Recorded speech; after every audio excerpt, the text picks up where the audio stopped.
What's happening, everyone? We are back with Think Make Do, and this is our triplex renovation project in Southern Inglewood. Now, this video we're going to concentrate a lot on the kitchen. We are starting off here by adding some reinforcements and improving the main wall, separating the kitchen and the living room. The construction was not exactly 2x4 lumber, a little bit less than that, and it's supporting essentially the front half of the roof. And so we wanted to make sure that it was really strong, and we figured we would, since we are going to be adjusting it, cut some of it back to the wall closest to the window, if you see. And we're doing that by adding a really large 4x8 header. Now that's a little bit overkill for what we're doing and how much weight it needs to support, but we figured we'll do it anyway. Moving along with our kitchen theme, there were some holes that we had cut out to access and repair the joist work here near the washer and dryer. And so I wanted to replace them first. There is a large 2x6 that we added, and then I made a custom cutout of 3/4 plywood, or underlayment essentially, to replace the floor, and got that underneath.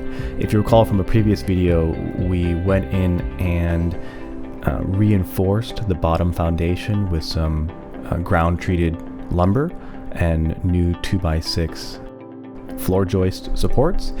And so now we can build out this wall properly that separates the bathroom on the left side and the washer dryer on the right side.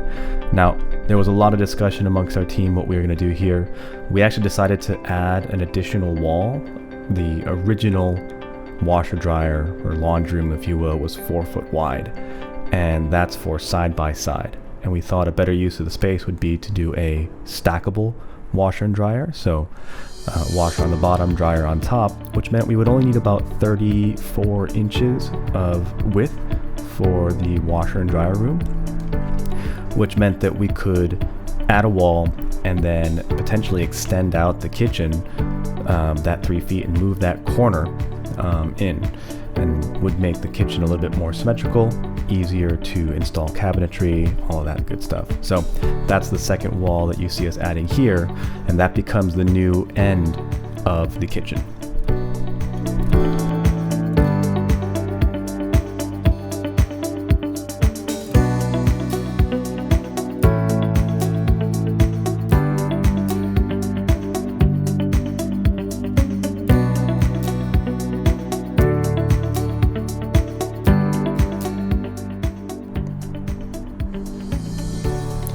Now, before we adjusted the corner and cut away some of that wall, we needed to reinforce the ceiling joist so everything wouldn't come crashing down on us. So 2x4 across the top, a couple 2x4s on the sides to keep everything in place, and then we started to cut away all the ceiling joists and start to remove that corner wall. A little bit scary since we had never done that before, but it worked out really well for us in the end. It allowed us then to cut the top header here in half, and now create the new corner, make a new door, or at least the door frame, and then get rid of that corner wall completely.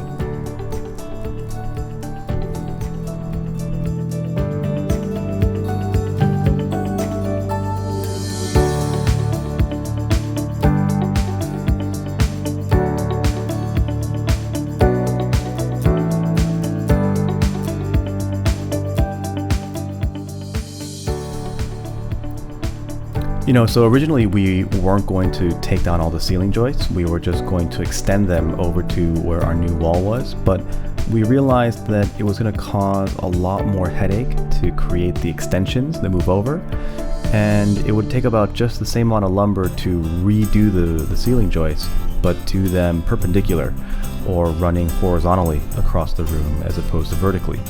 So we opted for a completely new ceiling. It took about 3 hours for us to get all these pieces in, but we felt that having a new, essentially a new ceiling properly supported would be a better long-term idea for this reno project than to, I guess, Mickey Mouse or jerry-rig our way to the other solution. So that's what you see us here doing, is marking off 16 on center all these ceiling joists and running them across the top. And in the end, I think it went a long way to helping to improve the space, because it allowed us to then use this new lumber and help us to reinforce the ceiling, or reinforce the roof that had been improperly modified in the past and was starting to sag. So we were able to then take some 2x6s and fix that. I'll show you that later. What we're doing here is just an extra work to fill in the holes that were made essentially to remove the gas piping that was in this area. And this is a room that's going to become the pantry. Initially, or when we first got here, the refrigerator was sectioned off here, but we didn't like that placement. We're going to put that elsewhere, and we're going to build a room 36 inch in width and about 3 feet deep, or 36 by 36, to make a proper size pantry. One of our partners has a really big, I guess, belief in the use of pantries, since he has one in his house, and so we decided to make one here. There was a lot of rot in this area as well, so replacing the subfloor panels gave us access underneath, allowing us to inspect the joists and repair them properly before covering them back up. What I realized actually is, I don't know why I made 2 separate hole sizes. I could have just made it one really big hole, or one large rectangular hole with only one piece of subfloor to replace, but for some reason I decided that I would have 2 separate size holes with 2 separate subfloor pieces. So I don't know, lesson learned, don't make it that complicated. You'll see the diagram here. In the lower left corner of that diagram is our section where the pantry is going to sit. Now, it's not going to actually be that deep. It's going to be about cut in half, because the other side of this space is going to become a second smaller closet space, or like shelving space, for the master bedroom, and the other half is then going to become the pantry. Now, because we replaced the ceiling joists, I could use those ceiling joists to help me mount the walls for the pantry properly, and that worked out really well.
So this is the section I was talking about where we were able to reinforce the ceiling, or reinforce the roof. It was sagging, and so we jacked up essentially with 2x4s the area that was sagging and put a sister joint in horizontally. That's a 2x4, and then we added a bunch of 2x4s to a 2x6 running horizontally to increase the amount of support it was getting, and that pretty much fixed it right up. We also needed to change, I guess, the wall, the depth of the wall, construction standards today requires a 2x6 for any exterior wall, and our kitchen is less than 2x4. Now the reason you have to go to 2x6 for exterior is because it allows for easier installation of plumbing, essentially. And because we were redoing the plumbing here, we wanted to make sure that we at least met code and gave our plumbers a chance when they came in to do a proper plumbing installation. So that meant we had to cut custom pieces of 2x4 to length to get it to 2x6 length, essentially, and bolster the wall and kind of thicken it up. And then, because all the existing framing was like a 2x3, we had to remove it all when we removed the windows, reframe it all in 2x6 in preparation for new windows, as well as just, new kitchen wall appliances, all of that stuff.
So we are, I think this is like week 8 of the project, and we're still in the framing process. I mean, we've made a lot of progress, but there's still a significant amount of work left to do.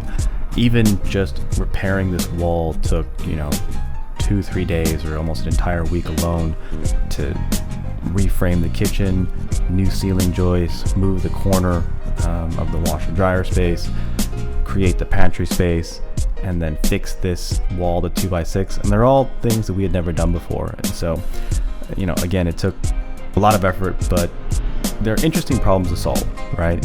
There's nothing too special about construction, at least with what we're doing here, that is overly complicated. You just kind of take things one step at a time, and you make fixes one step at a time. And what's crazy is, these windows have been broken since we got in here, and there's a lot of noise that comes through. And when we finally got even those pieces of plywood over, it really just changed the way that this entire space sounded. And it made it seem like we were a little bit further on our way and closer to having a home. So that's it for now. Really happy that you guys made it through and watched the video with me. So hopefully you enjoyed it, and you subscribe and share and let other people know about it. All right, see you next time.